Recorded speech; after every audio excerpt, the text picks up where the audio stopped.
Hello everyone, welcome to the Newsbrowse News broadcast. According to DW, European NATO members and Canada have signaled their readiness to assume full financing of Ukraine's defense against Russia. At the upcoming Alliance Summit in Turkey, leaders are expected to approve a declaration pledging 70 billion euros so-pressed watt in military euro so-pressed watt. The 70 picked as Mark Astadi, the President Donald Trump, reduces American support and criticizes European defense spending. The summit's draft declaration designates Russia as a long-term threat to Euro-Atlantic security. Meanwhile, German Chancellor Friedrich Merz defended Europe's military contributions, rejecting Trump's criticisms by highlighting Germany's ongoing efforts to double its defense budget within 4 years.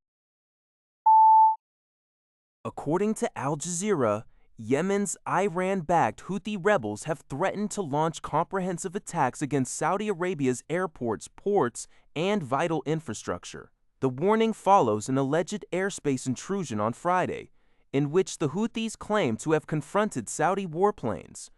Houthi military spokesperson Yahya Saree stated that Saudi aircraft attempted to infiltrate Houthi-controlled airspace to prevent an Iranian civilian aircraft from landing at Sana'a International Airport. The plane was reportedly carrying more than 200 wounded and stranded Yemeni citizens. Saree declared that flights between Sana'a and Tehran would continue regardless of the consequences. Houthi media later confirmed the plane landed successfully and returned to Iran carrying a Houthi delegation to attend the funeral of Supreme Leader Ali Khamenei, who was recently killed in U.S.-Israeli strikes. This escalation threatens to disrupt a fragile period of calm. While the conflict between the Houthis and the Saudi-backed Yemeni government has been largely frozen since a United Nations brokered truce in 2022, this recent incident marks a sharp rise in regional tensions linked to the wider Middle East conflict. According to Al Jazeera, German Chancellor Friedrich Merz has strongly defended Germany's NATO defense spending following renewed criticism from U.S. President Donald Trump. Trump recently dismissed NATO allies' defense expenditures as ridiculous and one-sided on social media, specifically targeting Germany's past spending levels between 2014 and 2025. In response, Merz announced that Germany is prepared to double its defense budget over the next 4 years, showcasing the nation's unprecedented commitment to strengthening its defense capabilities. Merz emphasized that Germany, as the European Union's largest member state, carries a significant security responsibility within the continent. Under a previous agreement, NATO allies committed to increasing their core defense spending to 3.5% of their GDP by 2035, raising the previous 2% target.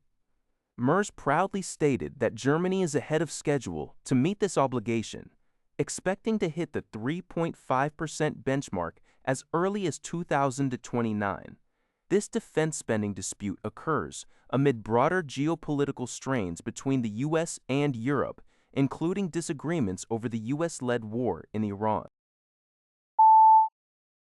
According to a report from Tsingtao, Interpol has issued a red notice for Anastasia Berezovska, a 39-year-old Ukrainian woman suspected of carrying out a parcel bomb attack in Monaco in late June. The assassination attempt targeted Ukrainian tycoon Vadim Ermolayev outside a luxury residential building near the French border. The blast injured 3 people, leaving 1 in critical condition. Berezovska, whose last known residence was in Germany, allegedly disguised herself as a man to plant and detonate the remote-controlled bomb. Authorities tracked her fleeing through France and into Italy in a rented car with German plates. This rare attempted murder case has shocked Monaco, a highly secure state with one of the world's most dense surveillance networks. Investigation into potential accomplices is ongoing. That's all for this video. Thank you for watching. See you in the next video.